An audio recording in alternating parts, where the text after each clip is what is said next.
Hey, Carl here today with another YouTube video. Today I have an exciting video for you. A video that talks about the promised land that God has promised to each one of us in this life. Alright, so what I mean that God has promised each a promised land? Well, what I mean is that symbolically, we all have places we're trying to get to. Places, goals, achievements we're trying to attain. Things will make our life better, easier, more simpler, more joyful, more peaceful. And God has promised each one of us those types of things. Even the Apostle Paul had promised lands where he would go at a church and live there for a couple years, and you know, and be peaceful and spread the gospel and have fruitful work. That's what Paul really wanted, and Paul got that. That was his promised land. All right. So we all have things we want in life. Could be a family, could be kids, could be a house that you want out in the country, or a job that is fruitful and sustains your family without having to worry about, bills from paycheck to paycheck. But in any case, God has promised all his promised lands. It may not always be exactly what we want, but God has promised us promised lands. Now, the New Testament says the Old Testament was written for our encouragement, number one, and our hope, number two. Now it says encouragement and hope, not encouragement and guarantee. So we hope for these things. But I'll tell you, from my experience, whenever I have hope for something in the a promised land in the Old Testament, pulling encouragement from it, I have gotten it. It may not be always what I hoped for, but it's whatever God wanted me to have the whole time. So I've always received something in return. Okay, so the story comes from the 12 spies sent into the promised land.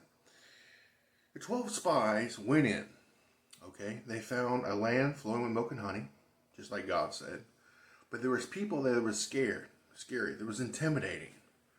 Things that would try to keep them away from trying to overtake the land, even though God told them that they could overtake it. So they came back, and 10 of them said, "Yo, yeah, the land's flowing with milk and honey. You're right. But the people there, we are like grasshoppers to them. They are huge. They were so fearful. They struck fear into the people of God." But only 2 men stood up and said, "No, the Lord is with us. We can do it." And those men survived while all that generation passed away, and they went into the promised land. Caleb was one of them. Okay? And so God rewarded them for giving a good report, because calling God a liar is always going to be bad for us. God is not a man that he should lie. And so I'm going to read a scripture here. Numbers 14:9. "So do not turn against the Lord. Do not be afraid of the people in that land.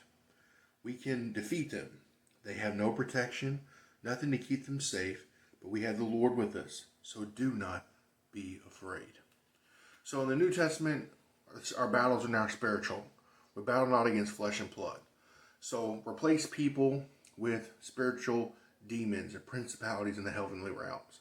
Yes, the devil does use people, and sometimes he can even use people in the church. Remember Peter, how Jesus had to rebuke him as they "Get thee behind me, Satan." Sometimes God, the devil even uses people in the church. But God is on his throne, and he says in the New Testament, we battle not against flesh and blood. So even though maybe your spouse is causing you a bunch of problems, or your kids, or your boss, or people at your work, or the government, or racist cops, or whatever, the problem is spiritual. It's not physical in nature. Because the truth is, when the human being, if they weren't affected by so many spiritual things, they would not hurt you. They would just, generally speaking, if they were free, really spiritually free, and they knew the truth, they wouldn't hurt you.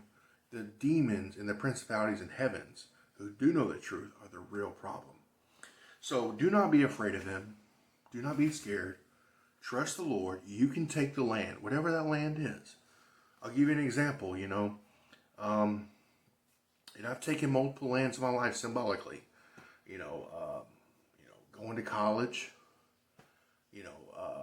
finding a wife, having children, raising children,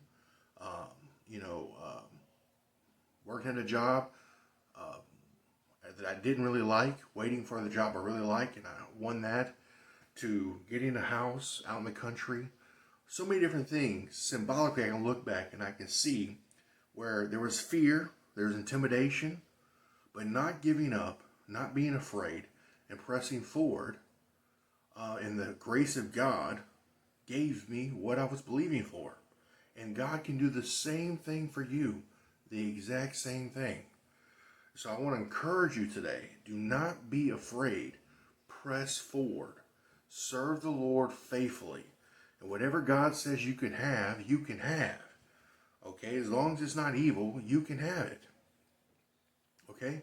That's my lesson today. I hope it's helped you.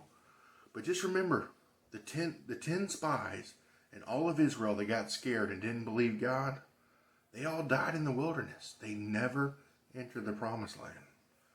But the 2 spies and the next generation who did believe in God's promise entered and enjoyed it. That's my lesson today. The lesson is yours. Don't remember 3 things. You are awesome, the church is awesome, and you can do it. God bless you.